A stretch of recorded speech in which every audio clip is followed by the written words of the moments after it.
বিশ্ব ব্যাংকের প্রতিনিধি দলের আগর শিল্প পরিদর্শন। ত্রিপুরার আগর শিল্পের সম্ভাবনা খতিয়ে দেখতে বিশ্ব ব্যাংকের 3 সদস্যের প্রতিনিধি দল উত্তর জেলার ফুলবাড়ি এলাকায় আগর প্রক্রিয়াকরণ কেন্দ্র পরিদর্শন করেন। প্রতিনিধি দলের সঙ্গে ছিলেন বন দপ্তরের উচ্চপদস্থ আধিকারিক ও আগর অ্যাসোসিয়েশনের সদস্যরা। প্রতিনিধিরা জানান, আগর শিল্প আন্তর্জাতিক বাজারে ত্রিপুরার নতুন পরিচিতি গড়ে তুলেছে। এখন বৈধতা পাওয়ায় এই শিল্পে আরও বিনিয়োগ ও উন্নয়ন সম্ভাবনা তৈরি হয়েছে।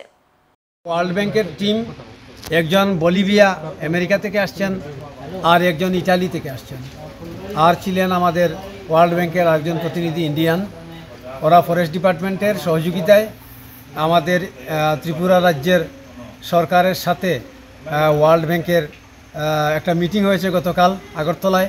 আজকে কদমতলায় আমাদের আগর প্র্যাকটিক্যাল দেখাশোনায় ওনারা আসলেন ডিপার্টমেন্টের সহযোগিতায়, এবং এসে যা বললেন, ওরাও চাচ্ছেন আমাদের এখানের আগর ব্যবসায়ীরা কিভাবে উপকৃত হবে এবং কৃষকরা কিভাবে উপকৃত হবে, সবার জন্য তারা কি হেল্পিং করতে